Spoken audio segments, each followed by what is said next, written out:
Hello everyone, this is my YouTube channel school English. আমি তোমাদেরকে এর আগে অ্যাডজেক্টিভসের যে কিছু টাইপস হয় আর অ্যাডজেক্টিভ কী কী সেটা তোমাদেরকে পড়িয়েছি আমার আগের ভিডিওগুলো, সেটা দেখতে চাইলে তোমরা দেখতে পারো। ঠিক আছে, আজ আমরা পড়ব ইন্টারোগেটিভ অ্যাডজেক্টিভস। ঠিক আছে, তো শুরু করি। An interrogative adjectives ask a question.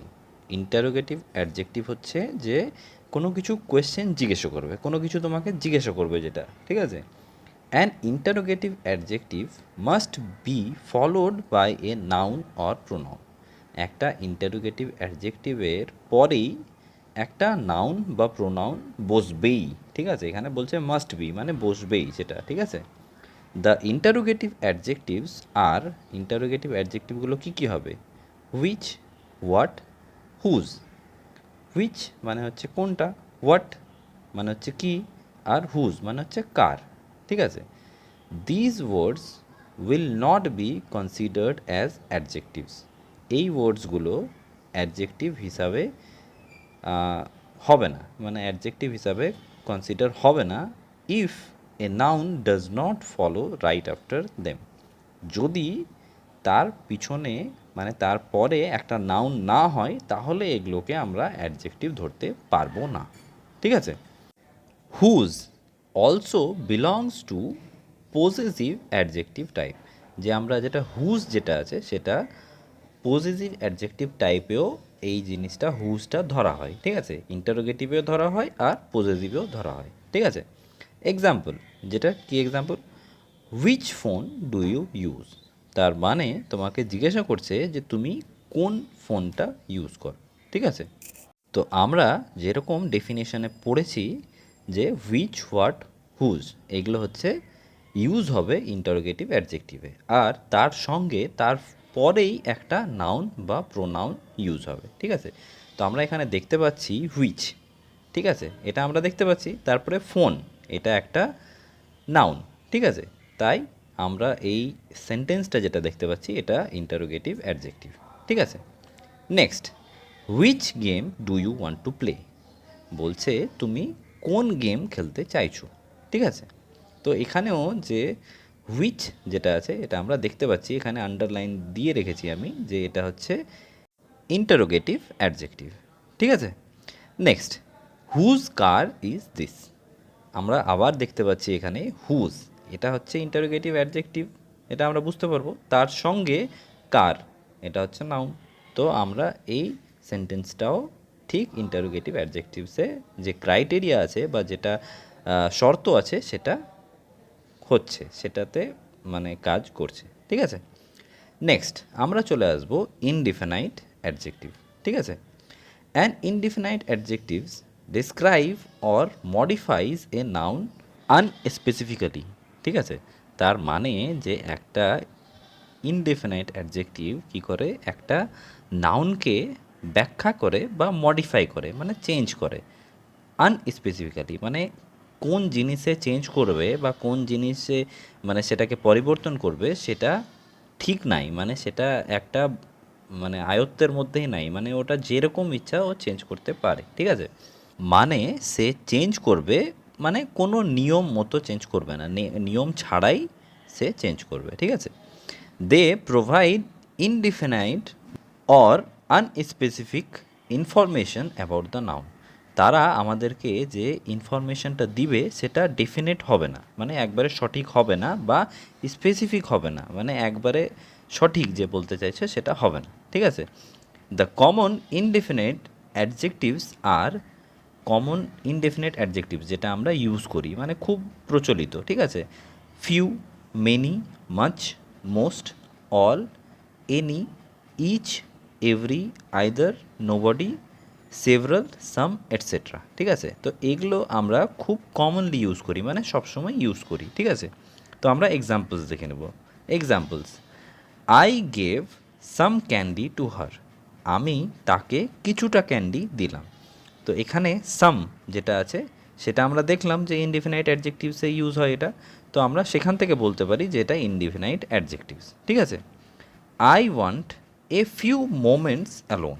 আমি কিছু মুহূর্ত একা কাটাতে চাই। তো এ ফিউ সেটা আমরা দেখতে পাচ্ছি এ হচ্ছে যে ইনডেফিনিট অ্যাডজেক্টিভস।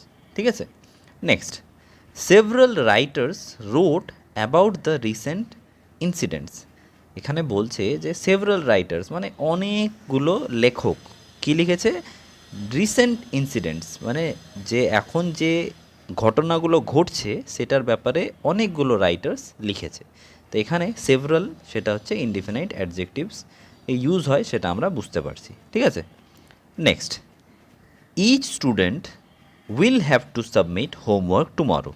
তার মানে এখানে বলছে যে প্রত্যেক স্টুডেন্টকে তার হোমওয়ার্কটা কালকে সাবমিট করতে হবে। ঠিক আছে, তো এখানে ইচ সেটা আমরা দেখলাম ইনডিফিনাইট অ্যাডজেক্টিভসে ইউজ হয়, তো আমরা সেখান থেকে বলতে পারি যে এটাও ইনডিফিনাইট অ্যাডজেক্টিভস।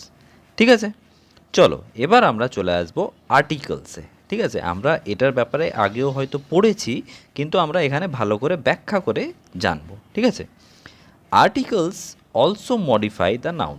আর্টিকেলসগুলো নাউনকে মডিফাই করে। ঠিক আছে, so articles are also adjectives.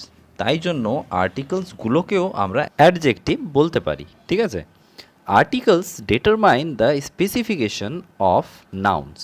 আর্টিকেলসগুলো যে নাউনটা কী প্রকারের আছে সেটা আমাদেরকে বুঝিয়ে দেয়। ঠিক আছে, যেরকম a and an are use to refer to an unspecific noun. ঠিক আছে, এ আর অ্যান সেটা কিসের জন্য ইউজ হয়, আনস্পেসিফিক নাউন মানে একদম সঠিক যে এটা সেটা না। ঠিক আছে, সঠিক যেটা আছে ওটাকে স্পেসিফিক বলে। ঠিক আছে, আর যেটা আনস্পেসিফিক যেটা বলছে সেটা হচ্ছে একবারে নির্দিষ্ট করে যেটা বলা হয় না। ঠিক আছে, and the is use to refer a specific noun. Are the কখন ইউজ হবে, যখন আমরা একবারে নির্দিষ্ট করে কোনো একটা জিনিস বা কোনো একটা কাউকে বুঝাবো তখন দ্য ইউজ হবে। ঠিক আছে, সেটা আমরা এই জিনিসগুলো আমরা আগেও পড়েছি হয়তো, তো সেটাই আমরা এখানে দেখতে পাচ্ছি। Examples, a cat is always afraid of water. এখানে বলছে একটা ক্যাট। ঠিক আছে, a cat. Here the noun cat refers to any cat not specific. বলছে এখানে ক্যাট মানে যে কোনো একটা বিড়াল হতে পারে, কোনো একটা স্পেসিফিক যে এই বিড়ালটাই এরকম বলে নাই, তাই জন্য এখানে এ ইউজ হবে। ঠিক আছে, the cat is afraid of me. This cat is a specific cat. ঠিক আছে, এইখানে যে দ্য ক্যাট বলছে যে এই ক্যাটটা আমার থেকে ভয় পায়, তো এখানে স্পেসিফিক করে বলে দিয়েছে যে এইটাই, তাই জন্য এখানে দ্য হবে। ঠিক আছে, next, an electronic products should always be handled with care. বলছে ইলেকট্রনিক গ্যাজেটস বা ইলেকট্রনিক যেগুলো জিনিসগুলো আছে সেগুলোকে সবসময় ভালো করে বা খুব যত্ন সহকারে হ্যান্ডেল করতে হয়। ঠিক আছে, এখানে অ্যান ইউজ হয়েছে কারণ একটা vowel A E I O U তার আগে সবসময় অ্যান ইউজ হয়। তাছাড়া এগুলোর মধ্যেও কিছু এক্সেপশনস আছে। ঠিক আছে, সেগুলো আমরা পরে কখনো পড়ব। ঠিক আছে, next, compound adjectives. When compound nouns or combined words modify other nouns. যখন একটা কম্পাউন্ড নাউন হচ্ছে যখন দুটা নাউন একসঙ্গে মিলে একটা নাউন তৈরি করবে সেটা হচ্ছে কম্পাউন্ড নাউন। ঠিক আছে, বা কম্বাইন্ড ওয়ার্ডস সেটা একই জিনিস। ঠিক আছে, মডিফাই আদার নাউন্স আলাদা অন্য নাউন্সগুলো যেগুলো আছে সেগুলোকে মডিফাই করে মানে চেঞ্জ করে। ঠিক আছে, they become a compound adjective, তখন সেটা কম্পাউন্ড অ্যাডজেক্টিভ হয়ে যায়। ঠিক আছে, this type of adjectives usually combines more than one word into a single lexical units।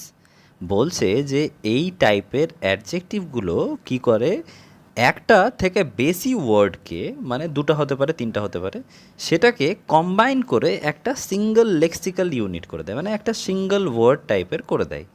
And modifies a noun, আর নাউনটাকেও চেঞ্জ করে। ঠিক আছে, they are often separated by a hyphen or joined together by a quotation mark। ঠিক আছে, তো এদের দুইজনকে সেপারেট করা হয় একটা হাইফেন দিয়ে। ঠিক আছে, দুটা যে নাউন আছে সেটাকে সেপারেট করার জন্য মানে আলাদা করার জন্য একটা হাইফেন থাকে মাঝে, আর জয়েন্ট করার জন্য তাদেরকে একটা কোটেশন মার্ক দিতে হয়, ঠিক আছে। জয়েন যদি করি তাহলে আমরা কোটেশন মার্ক দিয়ে তাদেরকে জয়েন করতে পারি।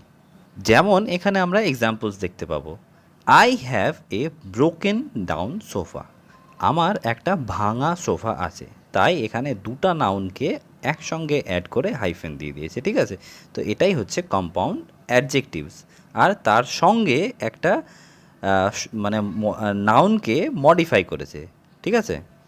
Next, I saw A 6 foot long snake, ঠিক আছে। তো আমরা এখানে দেখতে পাচ্ছি তিনটা ওয়ার্ডকে একসঙ্গে দিয়ে হাইফেন দিয়ে জয়েন করেছে, ঠিক আছে। আমি দেখলাম একটা 6 ফুট লম্বা সাপ। Next, he gave me an I am gonna kill you now. এটা হচ্ছে কোটেশন মার্ক, তারপরে লুক, ঠিক আছে। তো আমরা একটু আগেই যেটা বললাম যে যখন সবগুলোকে একসঙ্গে লিখতে হবে তখন আমরা কোটেশন মার্ক দিয়ে লিখতে পারি। যেরকম I am gonna kill you now, এটা কোটেশন মার্কে আছে। তারপরে হচ্ছে লুক, তার মানে হচ্ছে যে সে আমাকে এমন একটা লুক দিল, মানে দেখালো যে মনে হচ্ছে যে সে আমাকে এখনই মেরে ফেলবে, ঠিক আছে। তো আশা করি বুঝতে পেরেছো। নেক্সট, আমরা এতক্ষণ টাইপস পড়লাম অ্যাডজেক্টিভসের। অ্যাডজেক্টিভসের কিছু ডিগ্রি হয়, সেটা আমরা জেনে নেব এখানে। দেয়ার আর 3 ডিগ্রিজ অফ অ্যাডজেক্টিভস। অ্যাডজেক্টিভসের 3টা ডিগ্রি হয়, একটা হচ্ছে পজিটিভ, একটা হচ্ছে কম্পারেটিভ, আর একটা হচ্ছে সুপারলেটিভ, ঠিক আছে। This degrees are applicable only for the descriptive adjectives. এই ডিগ্রিগুলো ডেসক্রিপটিভ অ্যাডজেক্টিভ যখন ইউজ করব, মানে যে ব্যাখ্যা করে যখন অ্যাডজেক্টিভস ইউজ করব তখন আমরা এগুলো ইউজ করব, ঠিক আছে। সেটার এক্সাম্পল হচ্ছে positive degree, he is a good boy, ঠিক আছে, সে একটা ভালো ছেলে। তো এটা আমরা এখানে পজিটিভ ডিগ্রি ইউজ করেছি। তারপরে comparative degree, he is better than any other boy. এখানে আমরা কম্পেয়ার করেছি দুইজনকে, ঠিক আছে, যে কে বেটার আছে, একজন বেশি ভালো আছে তার থেকে। তো এটা হচ্ছে কম্পারেটিভ ডিগ্রি। তারপরে superlative, he is the best boy. তার মানে এখানে বলছেন যে সে এখানকার সব ছেলেদের মধ্যে সব থেকে ভালো। তো এটা হচ্ছে সুপারলেটিভ ডিগ্রি। আশা করি তোমরা সব ভালো করে বুঝতে পেরেছো। কিছু না বুঝতে পারলে তোমরা আমার কমেন্ট বক্সে কমেন্ট করে জানাতে পারো, ঠিক আছে। এটার আগেও আমি গ্রামারের নাউন প্রোনাউন্স এর সব পার্ট বা সব টাইপসগুলো ভালো করে বুঝিয়ে দিয়েছি। সেগুলো দেখার জন্য তুমি উপরে আই বাটনে ক্লিক করে আমার গ্রামার প্লে লিস্টে গিয়ে সব ভিডিওগুলো সেখান থেকে দেখতে পারো, ঠিক আছে। ভালো লাগলে অবশ্যই লাইক করবে, শেয়ার করবে তোমার সব বন্ধুদের সঙ্গে, বা স্কুল গ্রুপেও শেয়ার করতে পারো। সাবস্ক্রাইব করবে যদি আমার চ্যানেলে নিউ থাকো, আর বেল আইকনটা দিয়ে দিবে যেন আমার নোটিফিকেশনসগুলো তোমরা টাইম মতো পেয়ে যাও। Thank you.